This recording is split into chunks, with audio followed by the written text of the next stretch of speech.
Itu RS. Kalau Anda merasa ya minta maaf loh, kok malah saya yang suruh minta maaf gitu. Cara gedornya gini. Nah gini, tangannya gini. Udah ada sidik jari ya sebenarnya. Ada. Tunjukkan buktimu, tunjukkan kejantananmu.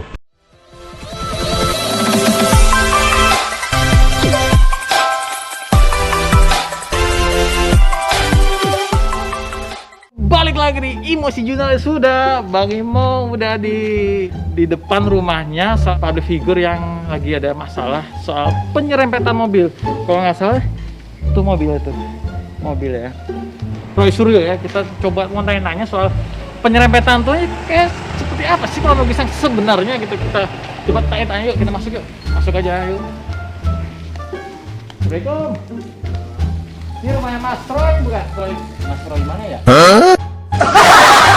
Mas Roy mana ya?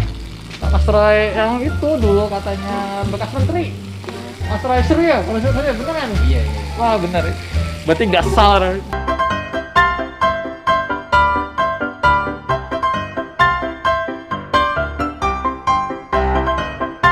Begitu kah? Assalamualaikum. Tidur kali orangnya. Assalamualaikum. Sekali lagi ya, kita coba sekali lagi cek. Mudah-mudahan masuk keluar. Apa kita gedor ya? Assalamualaikum. Waalaikumsalam. Waduh, ini benar-benar Pak pejabat nih, tidak diragukan lagi. Pejabat apa lah? Enggak lah. Pejabat teras. Ada teras kali. Ya biasa aja. Ya, masuk. Ya, mari. Kita mau ngobrol nih soal kejadian kemarin Mas Roy. Penyerempetan mobil. Kok malah saya dulu yang masuk nih? Iya harus. Ya, silakan. Ya. Langsung disuruh masuk ke rumahnya langsung nih. Namanya mantan politik dari awal ini udah mulai omongnya udah panas nih sini. Bilang menyuarakan hati ya. Ya. Tapi ada yang menyuarakan hati soal Mas Roy ini justru dengan si artis L. Nah itu menyuarakan hati tapi sesuai dengan judul sinetron. Ternyata saya baru tahu kalau dia itu artis. Setelah dia ngaku. Ya, kalau dia nggak ngaku saya aktor gitu, mungkin saya juga nggak percaya kalau dia artis ya. Karena wajarnya kalau artis tuh ya misalnya kayak Arya Saloka, ya atau artis yang di Ikatan Cinta tuh kita tahu lah gitu. Ya ini nggak ngetop, tahu-tahu dia harus menegaskan pada IG-nya kalau dia seorang aktor. Itu kan berarti kan dia nggak terkenal. Dan ternyata memang sudah lama dia nggak terkenal. Pengen terkenal juga dia mungkin gitu. No! Iya, pengen terkenal lagi. Jadi dan sukses dia. Pansos itu. Sukses dia karena apa? Karena ternyata dari judul sinetronnya kan dia sempat ada yang judulnya Putri yang Tertukar. Iya, kalau ini korban yang tertukar. Iya, korban tabrak lari yang tertukar. Jadi seharusnya justru saya yang melaporkan dia. Iya. Harus tahu kronologis itu kayak gimana gitu. Kronologisnya sederhana ya. Jadi saya waktu itu akan berangkat ke salah satu studio TV di Pulau Gadung ya. Masih setengah jam waktunya, jadi masih santai. Kendaraan saya berjalan pelan, santai, ada traffic light ya berhenti. Nah kebetulan traffic light di depan saya itu merah yang ke kanan, hijaunya lurus jalan ya. Nah jadi karena posisi kendaraan saya memang tadinya dari sebelah kanan tuh harus masuk ke sebelah kiri. Jadi ya harus sein kiri pelan-pelan. Dari posisi berhenti di dua lajur sebelah kanan. Ya harus pelan-pelan masuk ke kiri. Jadi udah sempat agak mundur dikit, kemudian masuk ke kiri. Nah ketika masuk kiri pelan-pelan gini, ya tidak langsung ambil ya gitu. Nah tiba-tiba dari sebelah kiri ada kendaraan kenceng, sebuah Kijang Innova hitam, ya tiba-tiba dek gitu, terasa. Nah dari situ sebenarnya udah ketahuan siapa yang nyerempet. Kalau dia dini saya dek gini, itu saya yang nabrak. Ini dia gini. Jadi dia yang nyerempet. Nah, terus kita klakson dan kebetulan dia nggak bisa ngejar lampu merahnya, ya dia kena lampu merah, dia berhenti depan, saya mendekat, gitu. Nah, saya tidak nyopir ya, jadi driver saya yang nyopir, dekat, langsung orang itu ternyata langsung keluar tiba-tiba. Ya, langsung keluar, langsung marah-marah. Ah, boy gile, akal bangsat, mungkin kriminal. Ya, saya juga kaget sama driver saya. Ini orang ini perasaan yang nyenggol tadi dia gitu ya. Kalimat yang saya dengar tuh apa ini gimana ini? Terus langsung dengar dia di jendela, pertanggung jawabnya gimana nih? Saya bilang pertanggung jawaban apa ya? Ada satu orang lagi yang keluar dari situ, wanita. ikut marah-marah juga. Waduh. Nah, jadi dua, satu marah-marah juga. Terus saya bilang, Mas, kayaknya kita nggak mungkin nyelesain di sini. Ayo kita selesaikan di kantor polsek terdekat gitu. Nah, orangnya ini kayak lihat saya kayak muncul energinya kayak dicas gitu. Tapi yang jelas saya merasa bahwa ada perubahan sikap dia gitu ya. Langsung dia lebih marah lagi.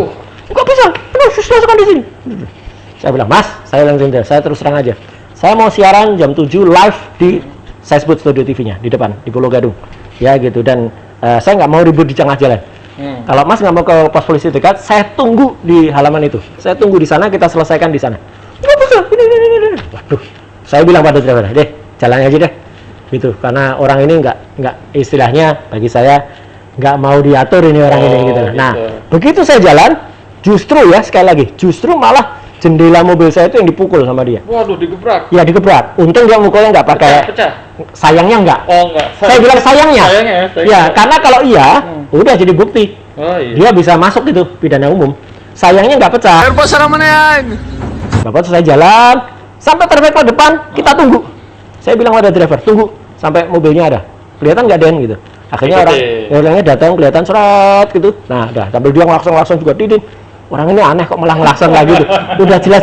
Sudah jelas-jelas tak ajak kok gitu. Nah, terus ikut sampai ke halaman studio TV tersebut di kawasan Pulau Gadung. Nggak jauh sih dari situ, hanya sekitar 300 meter. Nah, dari situ mau masuk studionya pun saya bilang pada satpam, ya, tolong belakang ikut ya gitu. Jadi kalau nggak saya izinkan pun dia juga nggak boleh masuk gitu. Karena kan itu kawasan gitu kan biasanya tidak sembarangan. Begitu turun, rame langsung dia turun. Langsung marah-marah. Marah-marah lagi. Marah-marah. Apa ini kok dia ke sini? Kalau kita temperamen banget nih. Iya, apa nih kok ke sini gini. Mas, saya tidak ingin ribut-ribut di tengah jalan. Saya bilang gitu ya. Ayo persoalan kita selesaikan secara hukum dan bijak. Dia marah lagi. Wah, udah, saya juga agak tersulut juga sih. Oke, tolong saya bilang ke satpam, tolong satpam teleponin kantor polisi terdekat ya, polsek terdekat, polsek Pulau Gadung atau polsek apalah gitu yang terdekat situ ya. Nah, secara bersamaan saya memang diajak ke atas, ditarik ke atas saya oleh beberapa penyiar di sana. Ada satu penyiar, ada 2 produser narik saya ke atas. Mas, kita mau siaran nih, udah jam 7 kurang, biar diselesaikan di bawah. Ya, terus saya bilang pada driver saya, Dan, selesaikan ya nanti dengan polisi, bikin penjelasan, bikin keterangan ya, kalau ada apa-apa clear. Udah, saya naik. Selesai siaran saya turun. Orangnya udah nggak ada. Saya tanya, Dan mana surat anunya? Orangnya pergi, Pak. Malah pergi kabur dia. Orangnya. Jadi saya tanya juga ke satpam, Pak, gimana tadi ceritanya? Wah, kami semua malah dimarah-marahin, Pak. Malah kita semua dimarah-marahin, kita bela Bapak gitu. Dan belum sempat mendatangkan polisi, si orang ini udah pergi. Nah, sebelum pergi, dia memang sempat motret. Yang bikin rame adalah justru dia minggu paginya itu justru memposting ini di IG story dia. Yang dia posting ini sambil dia marah-marahin maki-maki saya dengan ini. Jadi ada 2 page yang dia posting. Oh gitu. Ya, di situ meskipun dia hanya nulis RS, tetapi di situ tulis juga mantan menteri. Terus dia nulis yang nggak ada hubungannya, ada lagu Indonesia Raya. Terus dia mengumpat-umpat nggak jelas. Di sini juga dia justru menuliskan soal adab dan lain sebagainya gitu. Nah, jadi menurut saya ini sudah, apalagi ada foto mobil, ada nopolnya juga. Betul. Jadi menurut saya dia tidak bisa bilang kalau ini sebenarnya tidak menuduh orang. Dan inilah yang membuat saya kaget pada hari Minggu itu. Langsung menyudutkan ini ya? Karena Minggu pagi sebelum saya baca ini, ada satu situs berita yang saya kebetulan memang dapat kiriman, ya, dapat forwarding. Itu nulisnya mantan Menteri RS tabrak lari. Waduh. Jadi kan seolah-olah image masyarakat, saya nyopir mobil, ada orang nyebrang atau ada apa, tabrak. Dan memang dia di sini kalimatnya bersayap. Dia menyebut soal AA segala. AA itu kan bisa juga AA dia atau dia seperti mengistilahkan orang lain. Karena media-media juga ada yang menulis ya. Jadi si LA ini menceritakan temannya AA yang ketabrak mobil. Jadi kan aneh banget lah ceritanya, sungguh di luar aneh. Bang Imo bacain aja nih, Bang Imo. Ini mobil mantan menteri yang nyerempet mobil AA lalu kabur. Si RS ini setelah dikejar dan terkejar. Ini kan main sinetron banget. TV. Ya nggak dikejar, wong kita beritahu tempatnya di mana. Bukannya minta maaf, malah sok marah-marah dan sok nunjuk-nunjuk dan sok arogan di hadapan semua orang. Kelakuannya memalukan sebagai mantan pejabat publik, memalukan, kelakuannya sangat memalukan. Ini RS, ini kameranya inisialnya RS juga kan? PA. Nah, terus di sini ada juga tulisan shame on you. Ini kan anu banget ya. Aduh, anu jahat banget ya. Shame on you. Ya, terus ini juga di sini malah dia maki-maki soal adat. Ya kan gitu. Hai, RS gitu. Mantan menteri petinggi partai. Wah, salah juga, padahal saya udah bukan petinggi partai lagi kan. Salah. Pernah malah nyebut juga soal-soal yang lain. Jadi kan nggak ada hubungannya. Terus di sini nyebut soal adat, soal kesopanan dan lain sebagainya. Nah, karena ini terus terang pada hari itu saya benar-benar terganggu ya akibat postingannya dia. Semua saya jawab dan mulailah pemberitaan klarifikasi saya keluar. Setelah klarifikasi saya keluar, nah ini yang semakin membuat saya terpaksa lapor. Oh, ada lagi. Ada lagi, dia unggah lagi Instastory dia berangkai ini. Jadi kita sinetron bener kan? Iya, dia bilang dia sinetron ya. Dia saya sebut dia playing victim. Terus dia malah berusaha mau lari dari tanggung jawab. Di videonya ya itu udah jadi barang bukti sekarang. Dia bilang saya nggak nyebut nama, hanya nyebut inisial. Gitu. RS. Kalau Anda merasa ya minta maaf loh. Kok malah saya yang suruh minta maaf gitu. Nah, karena postingan ini ya, maka saya putuskan saya langsung konsultasi ke Polda Metro ya, hari itu juga, hari Minggu itu juga ke beberapa pejabat terkait di situ ya, karena kebetulan ya lagi ada koordinasi. Saya langsung ke sana dan saya laporkan sebenarnya saya maunya tiga-tiganya sekaligus tadinya. Laka lantasnya ya, pidana umumnya pemukulan kaca, pengancaman dan juga pidana khususnya. Waduh. Tapi saya tidak mau merepotkan anggota polisi yang masih banyak. Yang kedua, soal pemukulan kaca. Wah, pemukulan kaca. Ya, meskipun sudah dicek juga, diperiksa itu sidik jarinya ada bekas tangan dia. Cuman kan kacanya nggak pecah. Jadi ya kalau dibilang saya punya rugi, ya rugi kaget aja gitu loh. Paling kaget beli obat kaget. Nah, tapi soal postingan-postingan ini, ini memang di luar fatal. Saya bilang fatal. Karena ini satu sudah memutarbalikkan fakta, mencemarkan nama baik, bahkan fitnah. Waduh, iya, ini bahaya karena sudah masuk pada Undang-Undang ITE, Undang-Undang Nomor 11 Tahun 2008 yang sekarang sudah direvisi jadi Undang-Undang Nomor 19 Tahun 2016, Pasal 27 junto Pasal 45, dan juga di KUHP Pasal 310 Pasal 311. Clear. Dan saya tidak hanya begitu saja, malam itu konsul, esok paginya saya langsung datang ke Polda Metro, ketemu dengan penyidik, mereka saling men-cross check alat buktinya. Karena tidak sembarangan sekarang kalau ada alat bukti itu bisa diterima. Bener nggak screenshot saya, URL-nya bener nggak, masih ada nggak bekasnya. Kalau ternyata saya bohong atau saya ganti-ganti kalimat kan juga bisa kan gitu. Nah, tapi ternyata 100% identik, memang ini alat bukti. Nah, saat di SPKT itulah, di Sentra Pelayanan Terpadu Kepolisian itu, saya akhirnya sudah laporkan dia dengan status sekarang terlapor. Nah, tapi dia jangan main sinetron lah di depan saya. Nggak bisa gitu dong. Ya gitu. Karena apa? Ini benar-benar dia memainkan peran korban yang tertukar. Positifnya mungkin dia buru-buru kabur, mungkin ada rapat partai. Goblok. Cara dia bicara pada saat bilang saya tidak menyebut nama, mohon maaf ya karena saya pakai masker gitu ya, tapi menyebut RS gitu kan, itu kalau dianalisis mulutnya oleh ahli analisis, iya, ahli wajah loh. Hasilnya gimana? Bohong. Oh, bohong tuh. Ya. Ini bener nih. Dia bicara seperti ingin menutup sesuatu. Jadi tidak bicara apa adanya. Semua sudah di cross check. Bekasnya itu sudah dicek, kaca itu bekasnya sudah dites juga dengan alat proses daktiloskopi, sidik jari. Terungkap juga ternyata ini kan si LA ini salah satu fansnya Roy Suryo. Iya. Mengikuti, tahu banget gitu. Dari pihak LA udah ada yang lapor sih belum ya? Belum klarifikasi belum ya?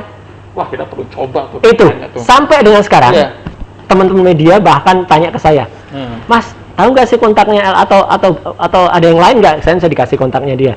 Ada yang lain nggak sih dari ini? Loh, kenapa? sampai saat ini, ya, sampai detik ini kita ngobrol ini, tidak ada satu kalimat pun yang sekarang keluar lagi dari dia. Belum ada. Ya, apalagi dia cuman posting yang terakhir itu posting yang itu. Saya punya bukti, saya punya bukti. Ayo keluarkan kalau memang punya bukti, gitu loh. Wah, soal bukti nih. Iya. Ayo Mas Roy, kita mau lihat nih, mau Ayo. Mas Roy. Kita Oke. perlu bukti juga.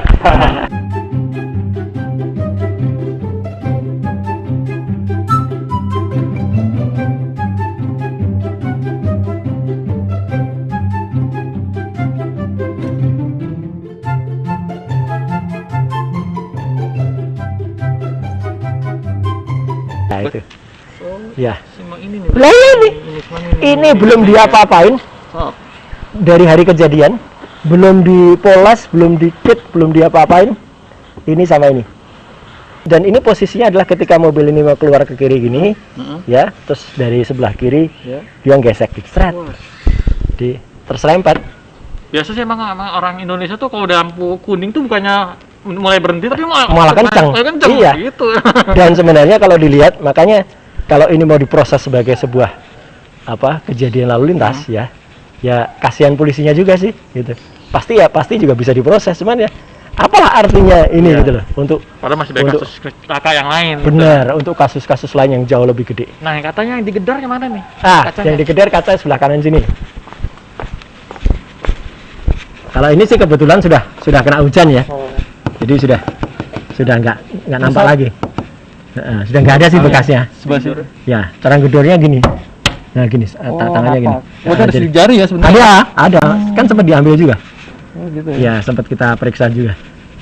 Iya, Brak gitu 2 kali. Itu. Seingat saya dia gedornya dik gini. Ambil jalan berarti kan? Mau jalan kan? Nggak terlalu jalan, Bang. Baru mau jalan, baru mau mau saya jalan tinggal. ya? Iya, baru mau ditinggal. Terus itu pun masih saya bilang, saya tunggu ya di halaman studio TV itu, gitu. Jadi kita beritahu, bukan terus kita Justru malah ngajak. ajak, Iya, saya ajak dan saya tungguin. Ngajak. Jadi di perempatan depan tuh kita tungguin, terus di halaman juga kita tungguin, gitu. Itulah ceritanya. Berarti dia udah ngasih sini. Udah jelas. Gitu. Dari posisi berhenti, seingat saya agak mundur dikit, ya, karena posisinya itu agak mepet dengan depan, jadi agak mundur dikit, karena belakang juga kosong, terus sen kiri, begitu gua ambil gini, ini kan itu kan berarti kepala saya udah masuk gini, dia ngambil, des. Sudah Tapi gitu tuh, malah mau ini dibuat tangan. mobil kan udah kena gini, mungkin udah nggak dipakai masker, katanya sih mau dikasih ke Bang Imo. Mau bener, Mas Roy. Dikasih ke Bang Imo motor mobilnya nih. Doain aja. Doain saya nanti dari dia malah. Ada dia. Nah, mungkin dia udah nggak pakai lagi mobilnya itu, ya, gitu. Jadi mau dikasih gitu. Jadi kalau memang dia bilang, masih terus bilang kalau punya bukti, makanya saya bilang ayo secara jantan, ya, saya ulang ya, secara jantan keluar, ya, jangan kemudian hanya berlindung atau hanya berceloteh di balik postingan-postingannya, gitu. Jadi apalagi sekarang tidak bisa dikonfirmasi lagi orang. Tunjukkan buktimu, tunjukkan kejantananmu. Alah, istri. Itu mah cuma alasan doang, Jak. Gitu. Ini soal tadi kan Ya. soal menyerempetnya nanti kita akan update lagi nih gimana proses hukumnya. Sekali nunggu klarifikasi dari tapi nggak seru juga kalau nggak ngobrolnya soal lain. Kita balik aja ke dalam Oke, Mas Roy. ya. Kita lagi.